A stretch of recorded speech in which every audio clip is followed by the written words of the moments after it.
Dalam jejak kehidupan Nabi Ibrahim alaihissalam, kita disuguhkan kisah luar biasa tentang kesabaran, pengorbanan, dan keyakinan yang tak tergoyahkan. Bersama istrinya Hajar dan anak tercinta Ismail, Nabi Ibrahim alaihissalam menghadapi masa-masa sulit yang tak terbayangkan. Dari mulai hijrah ke negeri tandus bernama Makkah, hingga dengan berat hati meninggalkan istri dan anaknya di lembah sunyi tak berpenghuni, semua itu dijalani dengan penuh keikhlasan demi menaati perintah Allah Subhanahu wa Ta'ala. Di tengah ujian itu, Allah yang Maha Pengasih membuka jalan keluar. Tanah yang tadinya gersang berubah menjadi tempat yang subur dan penuh berkah, dengan memancar mata air Zam-Zam sebagai simbol kasih sayangnya. Rezeki datang dari arah yang tak disangka-sangka, seolah menjadi hadiah atas keteguhan hati dan tawakal mereka yang sempurna. Namun, ujian bagi Nabi Ibrahim alaihissalam belumlah usai. Suatu malam, beliau mendapatkan mimpi yang sangat menggetarkan hati. Dalam tidurnya, beliau melihat seolah-olah ia diperintahkan untuk menyembelih putranya, Ismail. Sebagai seorang nabi, mimpi bukanlah bunga tidur biasa, melainkan wahyu dari Allah. Sebagaimana sabda Rasulullah Shallallahu Alaihi Wasallam dalam hadis yang diriwayatkan oleh Ibnu Abbas. Mimpi para nabi adalah wahyu. Hadis riwayat Bukhari nomor 135. Bayangkan betapa berat perintah ini. Ismail adalah buah hati yang sangat didambakan, anak yang hadir setelah penantian panjang, di usia Nabi Ibrahim alaihissalam yang telah renta. Tapi kecintaan kepada Allah harus senantiasa lebih tinggi daripada kecintaan kepada apapun di dunia ini. Dengan penuh kebijaksanaan, Nabi Ibrahim alaihissalam tidak langsung melaksanakan perintah itu. Ia memilih berdialog dengan anaknya, menunjukkan bahwa ini bukan sekadar perintah yang akan dijalankan secara sepihak. Ia ingin hati anaknya siap, agar tidak ada keterpaksaan. Allah mengabadikan percakapan ayah dan anak ini dalam firman-Nya, "Hai anakku, sesungguhnya aku melihat dalam mimpi bahwa aku menyembelihmu. Maka pikirkanlah apa pendapatmu." Quran Surah Asy-Syaffat ayat 102. Lalu, jawaban Ismail pun datang.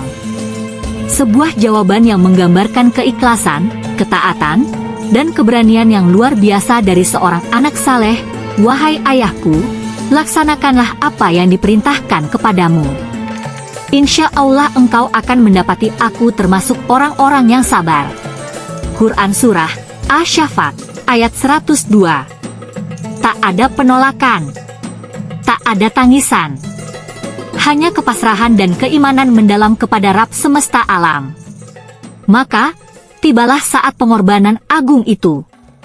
Ismail dibaringkan dengan posisi tengkurap, agar tak melihat wajah ayahnya. Nabi Ibrahim alaihissalam pun mengangkat pisaunya, siap menjalankan perintah Allah. Namun, keajaiban terjadi, pisau itu tak mampu melukai leher Ismail. Allah yang maha berkehendak telah menahan tajamnya mata pisau itu.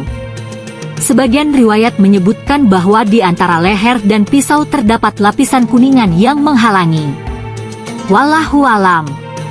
Lalu terdengarlah seruan dari langit, "Hai Ibrahim, sesungguhnya engkau telah membenarkan mimpi itu.